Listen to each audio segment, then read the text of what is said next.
Halo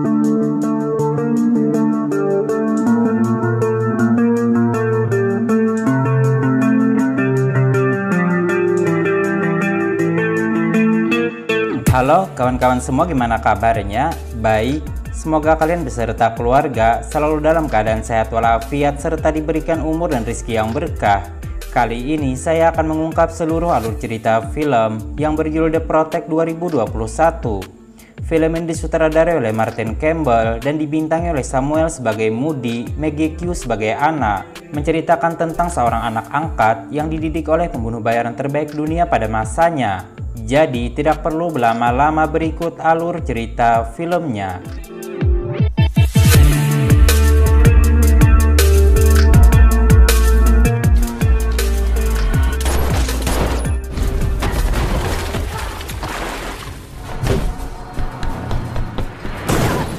Berawal di kota Danang, Vietnam pada tahun 1991, kita akan diperkenalkan dengan seorang pembunuh bayaran bernama Moody. Ketika ingin kembali ke tempat persembunyiannya, ia tak sengaja melihat beberapa orang tewas tergeletak dan menemukan seorang anak wanita yang bersembunyi di dalam lemari.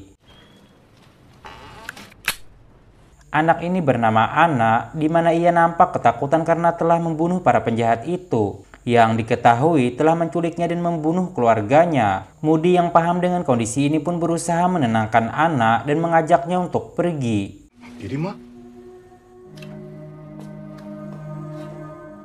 30 tahun kemudian di Bukares, Rumania, terlihat seorang pria bernama Pali yang sedang diculik oleh orang yang tak dikenal. Dan mereka meminta tebusan sebesar 3 juta euro kepada ayah Pali.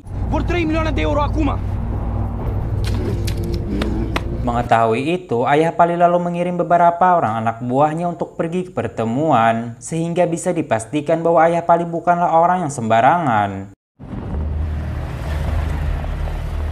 Namun ketika mereka memeriksa mobil si penculik, mereka hanya menemukan seorang wanita yang ternyata dia adalah Anna yang kini sudah besar.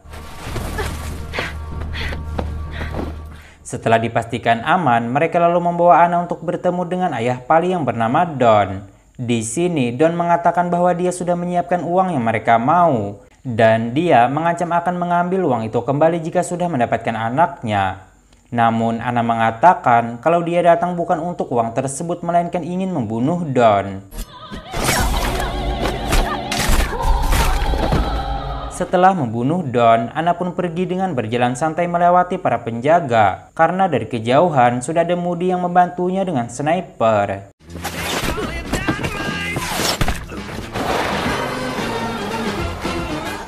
Selesai dengan itu, mereka pun menerima bayaran 7 juta euro atas pekerjaan ini. Sementara Pali mereka tinggalkan begitu saja. Setelah berkeliling dunia sebagai pembunuh bayaran, mereka akhirnya memutuskan untuk menetap di London dan menjalani kehidupan seperti orang pada umumnya. Yang dimana sekarang Anna tinggal di sebuah apartemen mewah dan memiliki sebuah toko yang menjual buku lama dan juga buku baru. Sementara Moody yang sudah mulai sakit-sakitan menikmati hasil kerja kerasnya selama ini dengan tinggal di rumah megah bagai bangsawan. Saat itu, Moody yang berulang tahun diberikan hadiah gitar tua oleh Anna. Dan itu sangat membuat Moody senang karena ia memang sudah lama mencarinya. Thank you. Kemudian, Moody memberikan sertifikat toko yang sekarang disewa oleh Anna. Moody memberitahukan kalau toko tersebut sudah ia beli untuk Anna. Namun sebagai gantinya, Moody meminta Anna untuk mencari tahu keberadaan seorang anak bernama Lucas. Yang diketahui, Lucas adalah anak dari seorang mafia bernama Edward yang sebelumnya ia bunuh. Dan sekarang Moody berniat ingin menebus dosanya tersebut dengan menjaga Lucas. Namun sampai saat ini, ia masih belum menemukan keberadaan Lucas. Dan Anna yang mendengar itu pun dengan senang hati membantunya.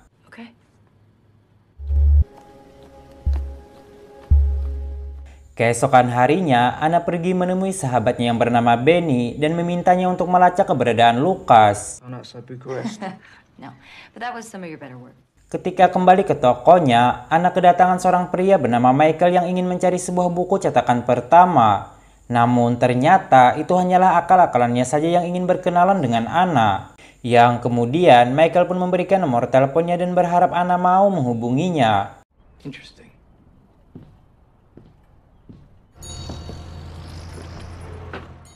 Anna lalu menemui Benny untuk mengambil data informasi tentang Lucas yang Benny simpan di sebuah flash disk.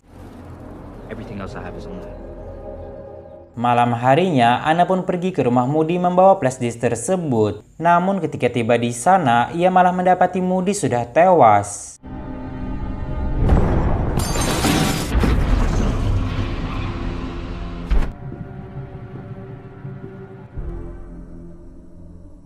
Kemudian Anna pergi ke tempatnya Benny yang ternyata dia juga sudah tewas di atas setrikaan laundry. Merasa ada yang tidak beres, Anna pun dengan cepat pergi ke tokonya untuk berkemas.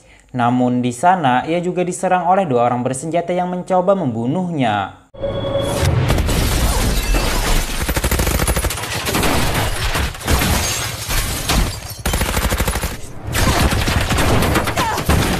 Di sini, Anna dengan cerdas berhasil mengelabui mereka dengan berpura-pura mati.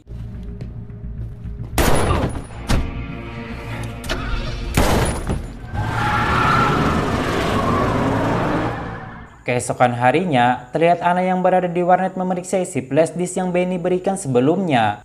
Dan dari data tersebut, diketahui bahwa Lucas lahir pada tanggal 5 April 1990, kemudian dibawa ke rumah sakit Queteria pada tahun 1999. Sementara ayahnya yang bernama Edward dibunuh pada tahun 1991. Edward sendiri adalah seorang mafia penjual senjata kimia yang memasuk senjatanya kepada pemberontak di Vietnam. Dan dia telah tewas pada ledakan bom mobil sebelum sempat diadili atas kejahatannya tersebut. Yang sudah kita ketahui pelakunya adalah Moody yang dibayar oleh seseorang. Sehingga Anna pun berpikir kalau pembunuhan Moody ada kaitannya dengan semua ini. Dan dia tertarik untuk menyelidiki seorang pengusaha bernama Jessino yang sekarang melanjutkan bisnis milik Edward. Dengan bermodalkan informasi itu, Anna pun berangkat ke kota Danang, Vietnam.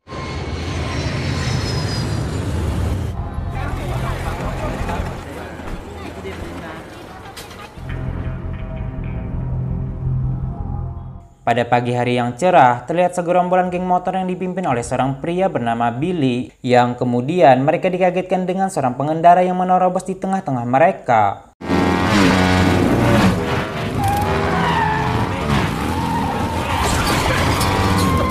Dengan marah, mereka lalu menghampiri orang tersebut, yang ternyata dia adalah Anna yang merupakan sahabat lama Billy. Never thought I'd see you here again. Di sini, Anna memberikan motornya kepada Billy dan meminta Billy untuk mengatur pertemuannya dengan Jessino. Hingga pada malam harinya, mereka pun mencegat Jessino yang sedang dalam perjalanan pulang dengan todongan senjata. Namun di sini, Anna hanya memberikan nomor teleponnya dan meminta Jessino agar menghubunginya kembali karena ada banyak pertanyaan yang ingin ia ajukan tentang Edward.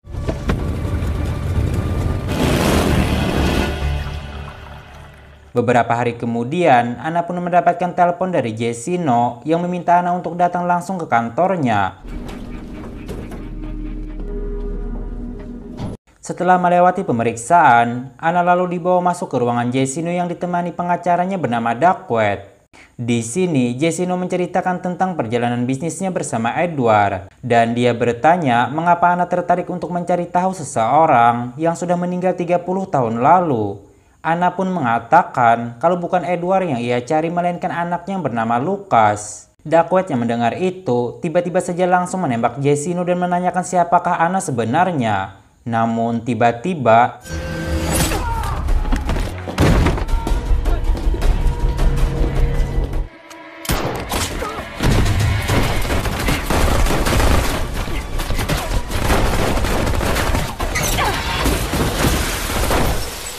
Anna yang terkepung berhasil lolos dengan menyandera Duckweed. Namun sialnya, ia tertabrak mobil yang membuatnya harus tertangkap oleh Duckweed.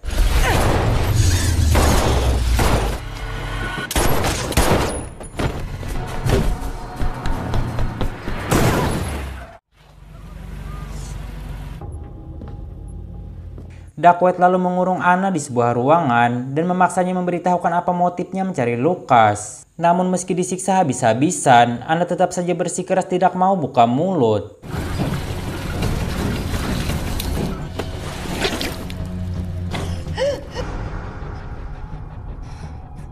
Anyone ever last this long? Tidak lama kemudian, Anna dikagetkan dengan kedatangan Michael. Michael memberitahukan kalau dia dan Duckworth bekerja untuk orang yang sama. Namun dirinya tidak terlibat dalam pembunuhan Moody dan juga Benny, melainkan hanya untuk memastikan kalau tugasnya sudah selesai. I come in to make sure there's no loose ends.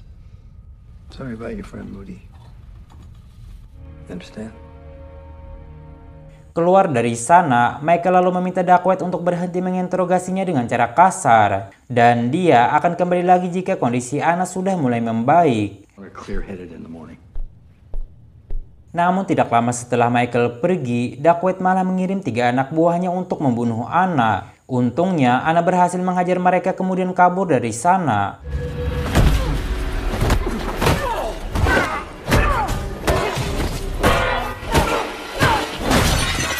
Setelah kejadian itu, Michael pun datang ke TKP. Dia mengatakan Anna tidak akan lari dan akan kembali untuk memburu mereka. It's 4-0. She's winning. Anna sendiri terlihat sudah berada di rumah Billy. Di sana dia menceritakan tentang masa kecilnya yang dibantu oleh Moody melarikan diri dari Vietnam dan merawatnya hingga besar. Oleh karena itulah, Anna merasa sangat berhutang budi kepada Moody dan dia berjanji untuk membalaskan dendam kematian Moody. He didn't save my life, he gave me a life. He was kind. Keesokan harinya, Anna pergi ke panti asuhan tempat di mana Lucas tinggal dulu dan menyamar sebagai petugas pemerintahan. Di sana, pemimpin panti memberikan berkas data diri Lucas yang ternyata pernah keluar dan masuk kembali dengan nama yang berbeda yaitu Christian. Seems the boy was readmitted under the name Christian. Kemudian, dia pun membawa Anna untuk menemui Lucas yang sedang berada di sebuah ruangan. Namun pemimpin panti ini memberitahukan kalau Lucas tidak bisa diajak bicara karena dia buta tuli dan juga bisu sejak berumur 6 tahun. Ketika ingin pergi, Anna mendapatkan telepon dari Michael yang mengajaknya untuk berkencan. Dan Michael memberitahukan kalau dia bisa memberikan informasi yang Anna cari. I'll give you a time and place. Malam harinya, mereka pun melakukan pertemuan di sebuah kafe tempat yang sudah ditentukan. Di sini, Anna menodongkan pistol dari bawah meja dan meminta Michael untuk menceritakan semuanya. Namun Michael juga menodongkan pistol kepada Anna. Yang pada akhirnya mereka pun memutuskan untuk menunda pertarungan mereka. This was personal time. I'd really like to see you again. Saat bersamaan, Duckworth yang mengetahui pertemuan mereka, ia pun dibuat curiga kepada Michael. Yang kemudian ia membayar beberapa orang preman lokal untuk membunuhnya.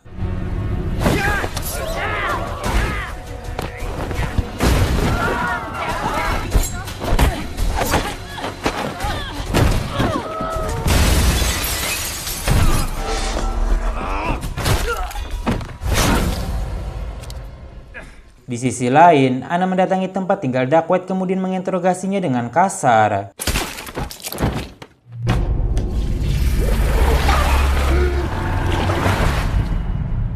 Hingga ketika Michael tiba, ia mendapati Duckworth yang tewas tergantung di kamar mandi. Saat bersamaan, ia juga mendapatkan telepon dari Anna yang memberitahukan kalau dia sudah mendapatkan informasi yang ia mau. Yang ternyata Anna masih ada di sana sehingga terjadilah pertarungan.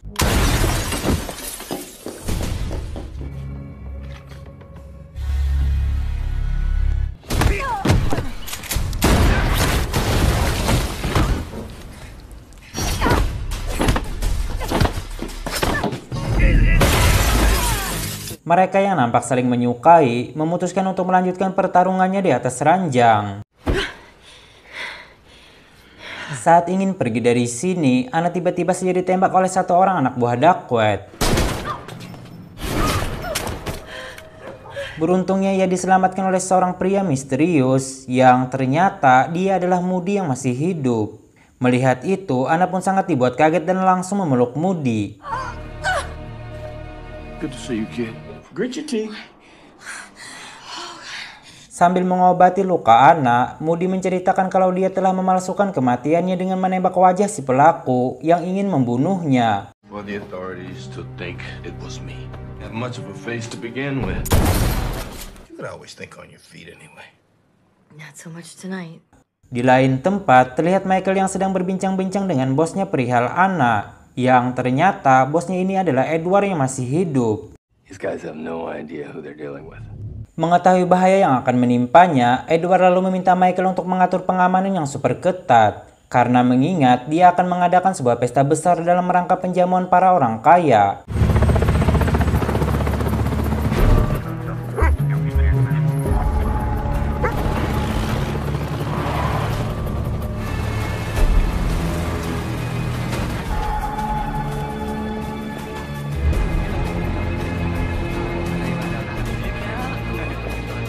Hingga ketika pesta sedang berlangsung, nampak Michael yang dibuat sedikit tegang dan juga bimbang. Karena seperti yang kita tahu, kalau Michael menyukai Anna, namun di lain sisi dia juga harus melindungi bosnya. I really hope you got paid up front. Saat Edward naik ke atas panggung untuk menyampaikan kata sambutan, terlihat Anna yang masuk menyamar sebagai pelayan. Namun, penyamarannya tersebut diketahui oleh Michael, yang kemudian terjadilah kekacauan.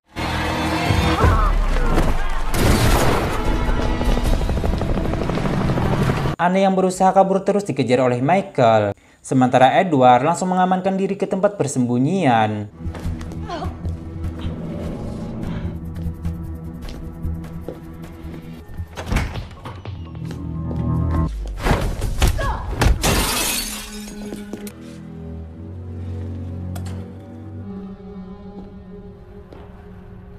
Edward yang sendirian mengawasi kamera pengintai tiba-tiba dikagetkan dengan kemunculan Moody.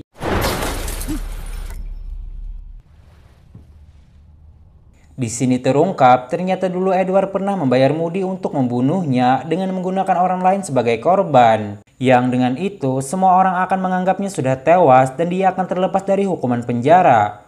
Moody mengatakan bahwa kedatangannya kemari untuk menyelesaikan tugasnya yang sempat gagal. All those years ago to kill you, right?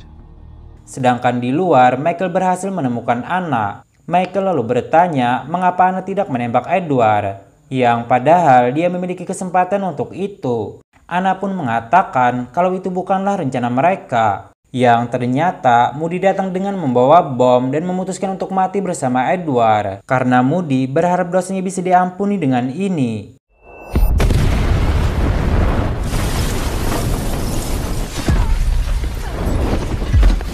Setelah ledakan itu, Michael mendapatkan pesan dari Anna yang menyuruhnya datang ke suatu tempat.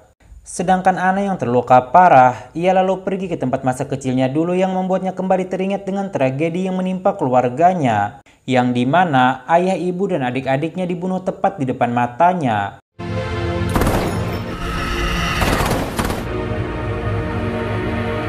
Namun Anna yang bernasib baik, ia berhasil mencuri pistol milik para pemberontak itu dan berhasil membunuh mereka, yang kemudian ia ditemukan oleh Moody.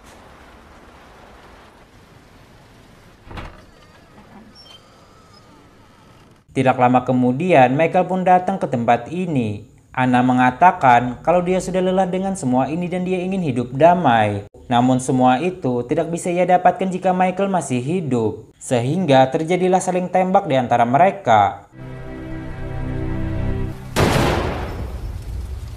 Beberapa saat kemudian, terlihat satu orang yang keluar dari pintu dan orang tersebut adalah Anna. Setelah itu, film pun tamat. Oke, kawan-kawan semua, itulah tadi alur cerita film The Protect 2021. Semoga kalian bisa terhibur dengan alur cerita film ini.